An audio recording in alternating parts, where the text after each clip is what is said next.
I think it came up either in when I was listening to you and your son doing the audio commentary, which I recommend people check out. It's a lot of fun to listen to.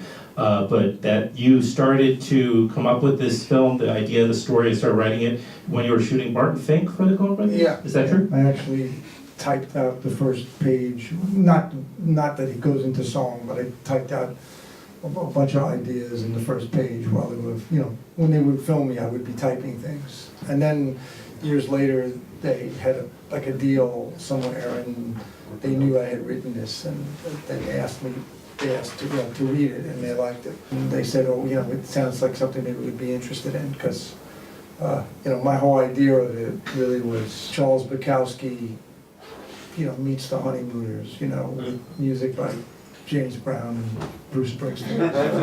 That was the whole idea of the movie, because that's kind of the world I grew up in. I had seen a little bit of Dennis Potter, and I realized, he talks a lot about the potency of cheap music. And I think popular music, really, in most people's lives, is a way of, fantasizing or escape or articulation of how you feel, or a release, of a big feeling that you have, or a romantic feeling. There was something that I wanted to write about, because I knew a lot of women in my mother's generation who were all, women who couldn't get divorced. And I kind of grew up like eavesdropping on a lot of these conversations, and some had really, really terrible marriages.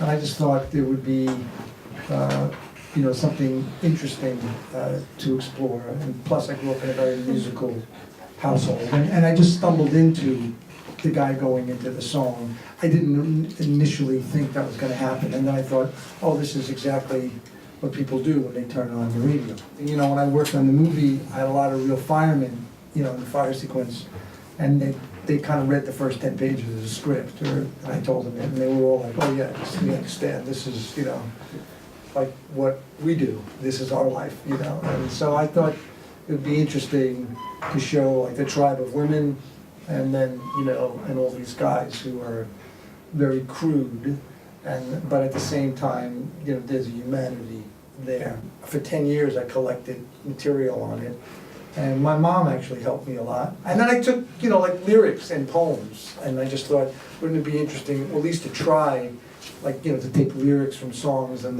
that they would speak in this kind of pulp, language, but not that it's something that they're connected to.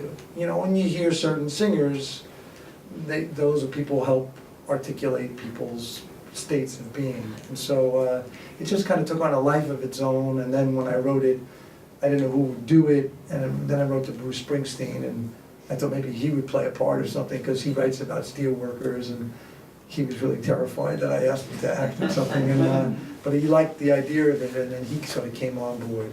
And the Coen brothers read it, and I think they suggested James at the time. They said, what about James? And we did a reading, and went really well, and then we said, okay, he was on The Sopranos, and it was, it wasn't easy to get the money for it. I waited for him for 2 years to do the movie, because I was like, there's no one else I want, I just want him to do it, and that's it. It was a really big movie to pull off, and for the amount of money that we had, but just the music alone took me close to 2 years to clear. I had to clear everything. Yeah, I wanted to ask you about that. Yeah, it was it worked really, because it's all publishing and then it's all performance, and I had to deal with each one of these people, Springsteen, right. James Brown, and James Brown was like wanted to know, who was going to sing A Man's World.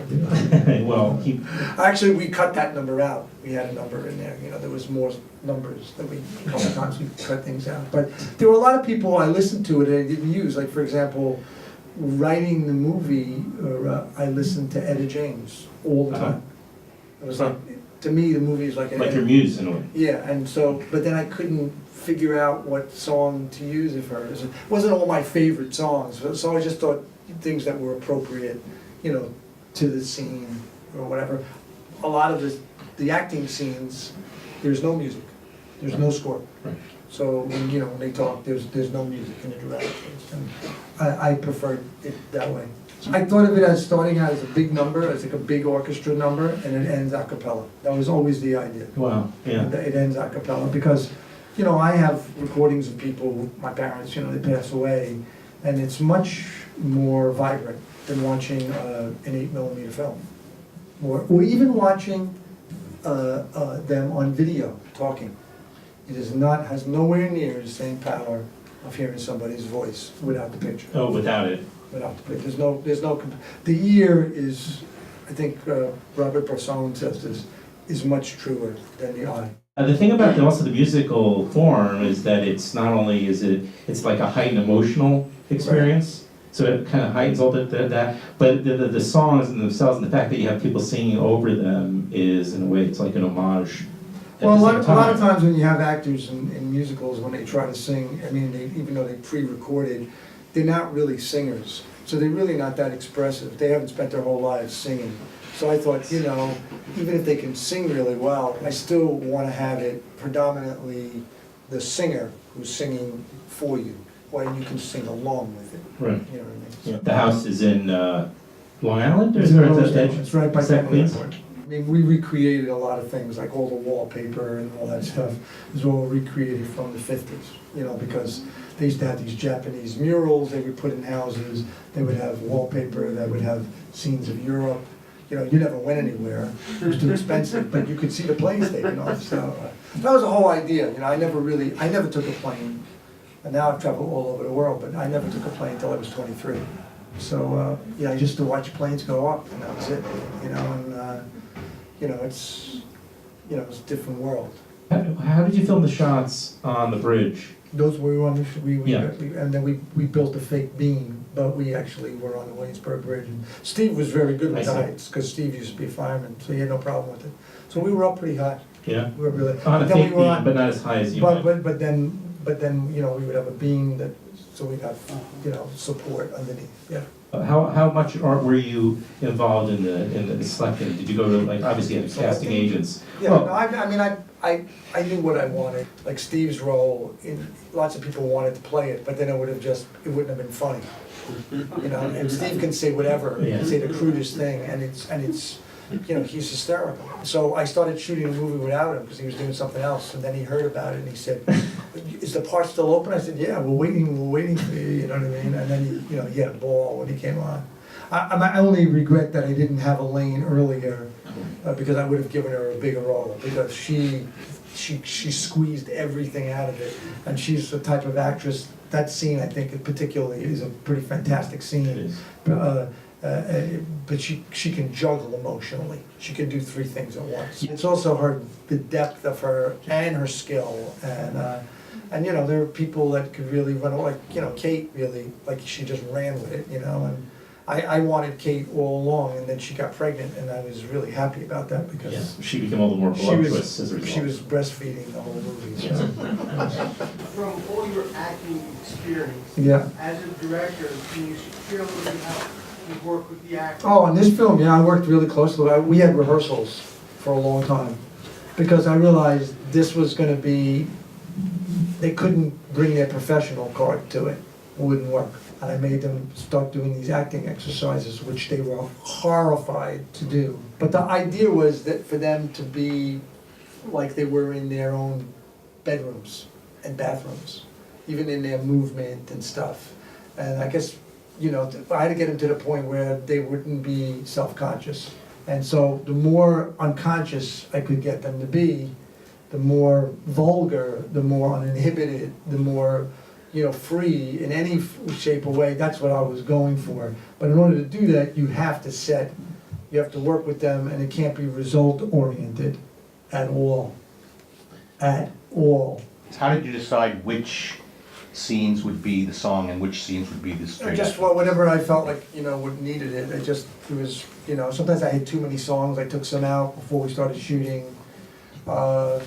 You know, sometimes, you know, maybe you go through it, you say, well, did I really need that song there, or did it, you know, but most of them were expressions of the character, like she's saying, you know, do you love me like you kiss me? But there were things in the movie initially that were darker that I took out before we ever shot the movie. You know, because I grew up in this working class thing, and, women, they really took the brunt of things. And I had some of that in there, and then I took that out, because I felt like it didn't really work, it skewed it too much, There's a song called He Hit Me by the Crystals, and it felt like a kiss. Carole King wrote it with Jerry Goffin, and it was based on, and I wanted to use that at one time. And and Carole King wouldn't give it to me, and then finally I said, I'm gonna use it in the right way. How long did it take for you to shoot? And especially when I saw the snow, I was like, was that a surprise of nature? Did you just work? No, with I it? shot the snow in prep, Ah. and then we went into, we shot about, for a movie like, if this was a Hollywood movie, it would have been 20 weeks or 15. We shot it, it was like 49 weeks. It was 9 weeks. We went back and shot the underwater thing because Kate had hurt her ankle, but there was years of preparation, and everything was prepared, and obviously, when you have less time, you get more nervous, to try to get the result that you want, and you just don't want to let the bleed into the performance. You want to keep the performance as loose as a goose as you can be, I think a good thing to remember when you're making your films is that even though you have something in your mind, you don't want the other person to be a parrot. You don't want you want them to find their expression of what you want, and then it'll be better than anything you could have done, So that's really the trick, is to get them to understand the impetus of that, and also, to listen to the other people, because sometimes that can give you the whole performance. Romance is pretty obvious in the film, but cigarettes. Well, once again, it's a different generational thing, my generation started, probably stopped smoking somewhere along the line, but everybody smoked their brains out. I mean, that's what they saw on screen, that's what was doctors recommended, and so many people I know, and also if you work in construction, it's like double the chance, because you get all the radon and all the materials and stuff. So I grew up around people, they always everybody had a cigarette, and with these, big monster hands, and women too, smoke too, a lot. So that was an expression that I heard, be romantic, be able to smoke, and smoking was considered, romantic, in these things. So I thought, this was the kind of thing I heard. I think, a lot of people who work really hard physically and stuff, I don't know if they have a fatalistic approach to life, but I think they're like, okay, I gotta find the pleasure somehow during that day, when I'm freezing my ass off. When he says I have to go to the bathroom before I go up on a bridge. This is a reality, it's true, and so, I tried to put those things in it, but in a fun way. So. The color had that feel for me of like a vintage It's like a postcard. it's like a William Eggleston was the reference. So it echoed Yeah. what you're saying about music for me. Absolutely, it's everything is pops a little bit and stuff like that, and that was the idea. Sometimes certain things were more successful than others, but you have to live with those things. But that was, I had so much research for it that it was, I love bridges.